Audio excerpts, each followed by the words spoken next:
Samsung no es una marca, es un sistema, está en tu celular, pero también en los chips que hacen posibles a la IA, en pantallas, memoria, baterías y televisores, y hasta cadena industrial que mueve a Corea del Sur. Y aún así, hoy se repite una frase muy imposible: Samsung está cayendo. Pero ojo, caer no significa desaparecer, significa algo más peligroso: perder el centro del juego, quedarse reaccionando, no liderando. Hola, mi nombre es Daniel y bienvenido a un nuevo video en Auto Órbita. Hoy vamos a ver por qué por primera vez en el mundo Samsung está cayendo, como si el futuro le estuviera quedando muy grande. Así que vamos a comenzar.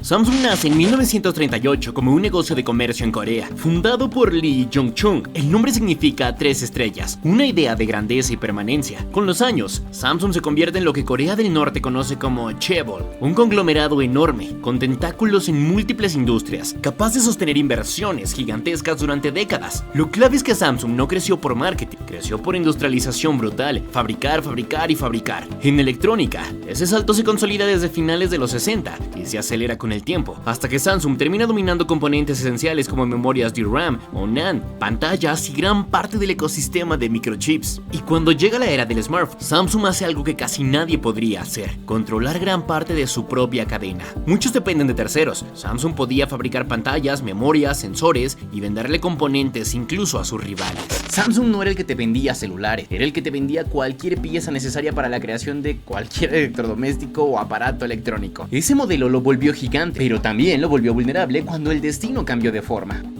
En smartphones, Samsung se convierte en potencia por 3 armas. Primero, por su catálogo desde gama baja hasta ultra premium. Segundo, por la distribución global. Samsung está en todos lados, con acuerdos, operadores, tiendas, marketing y presencia local. Y finalmente por el ritmo, porque aprendió a lanzar con consistencia y a empujar tendencias con pantallas grandes, cámaras múltiples y más tarde plegables. En participación global, Samsung sigue siendo un top absoluto. Por ejemplo, la IDC lo muestra liderando envíos en varios trimestres recientes. Hasta Counterpoint lo refleja como una batalla cerrada entre Apple y Samsung. Entonces, si Samsung sigue arriba, ¿por qué la narrativa dice que se está cayendo a pedazos? Porque no se trata solo de vender unidades, se trata de quién se está quedando en el futuro y quién en el pasado.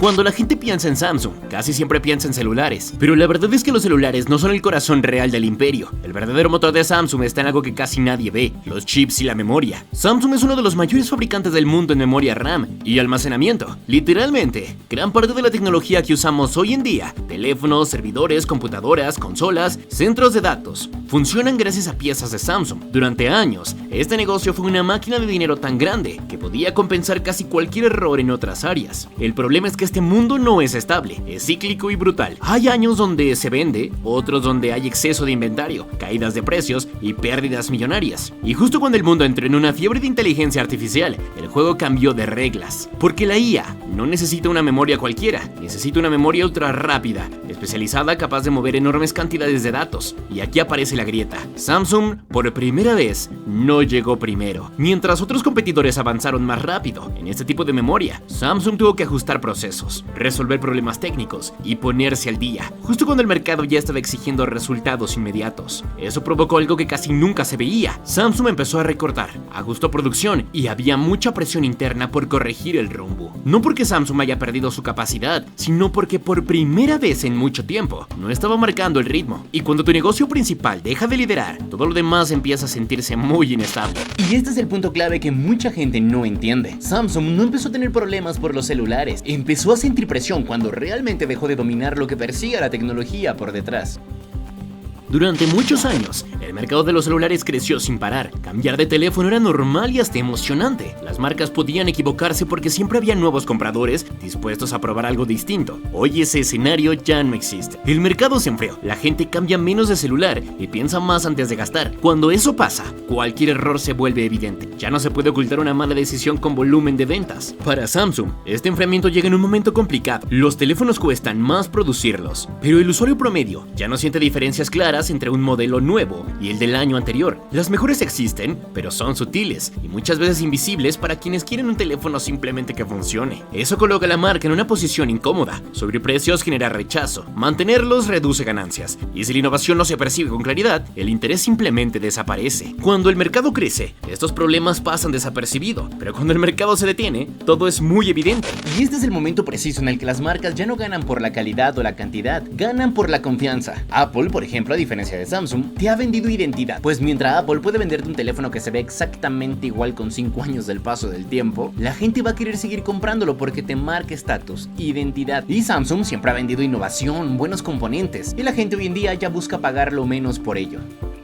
La gran pregunta es por qué en tanta historia Samsung nunca ha podido superar a Apple. Esta empresa gana en unidades algunos trimestres, pero Apple juega otro juego, control total de un ecosistema y una capacidad de capturar valor desproporcionado en la alta gama. Por ejemplo, Apple lidera la participación en varios cortes anuales y consistentemente es fuerte en el sector premium. Y aunque Samsung también tiene productos premium impresionantes, Apple tiene algo que casi es invisible pero definitivo: retención. iMessage, AirDrop, iCloud, Apple Watch, Mac, un ecosistema de aplicaciones optimizadas, estatus social. Eso crea un campo gravitacional. Samsung podrá ser un gran teléfono, pero pelear contra un ecosistema cerrado y cohesionado es como pelear contra una ciudad llena de murallas. Aquí entra algo psicológico. Apple no compite por especificaciones, compite por identidad. Samsung puede ser mejor pantalla, mejor zoom, mejor cámara, pero iPhone te vende sentirte cómodo. Y eso es más difícil de igualar que cualquier cámara que existe en el mercado.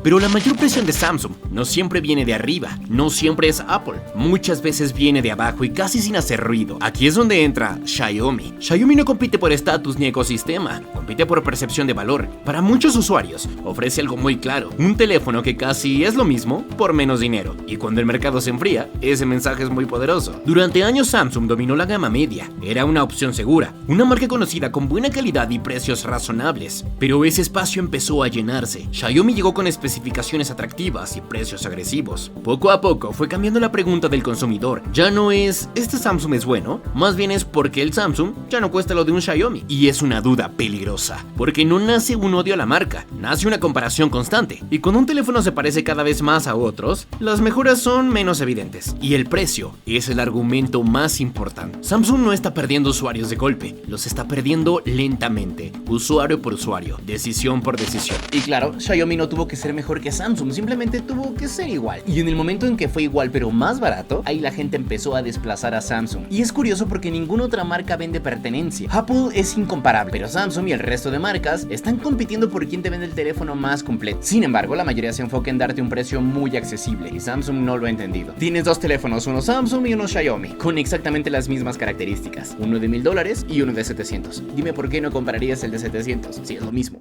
Aquí Samsung tiene una paradoja. Sigue innovando, sí, pero parte del público percibe que la innovación que tiene ya no es muy revolucionaria, sino iterativa. En 2026, por ejemplo, la conversación pública alrededor del nuevo Galaxy apunta a mejoras fuertes en la IA y funciones de privacidad, pero también a precios más altos y a cambios que para algunos no parecen un salto. Incluso temas como baterías que se vuelven símbolo. Medios han reportado que Samsung mantiene tecnologías de batería conservadoras, mientras que los competidores explotan nuevas alternativas. La innovación no solo tiene que existir, tiene que sentirse, porque si no se siente, el usuario siente que le estás vendiendo exactamente el mismo teléfono, nada más que con otro nombre u otra marca.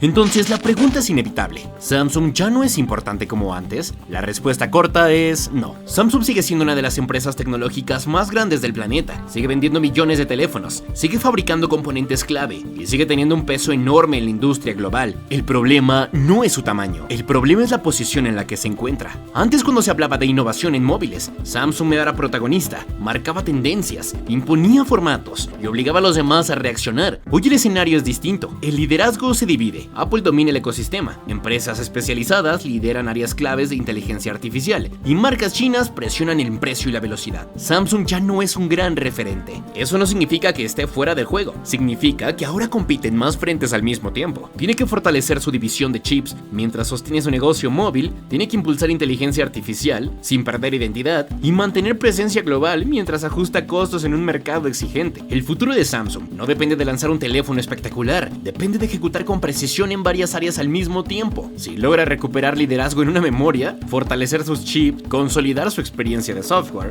mejorar el ecosistema y empezar a vender identidad, podría seguir siendo grande. Pero al día de hoy, no se ve un avance en la marca. En retrospectiva, Samsung sigue siendo un gigante, pero ya no basta con ser gigante. En esta década, lo grande que seas como empresa no te salva, y la historia que tengas muchísimo menos. Está claro que le restan muchos años por vender millones de teléfonos, pero en un futuro, los que decidirán en este mercado serán otros. Samsung ya no. Y hasta aquí el video de hoy, espero que te haya encantado tanto como me encantó compartirlo contigo. Mi nombre es Daniel de AutoOrbita y nos vemos en el siguiente video.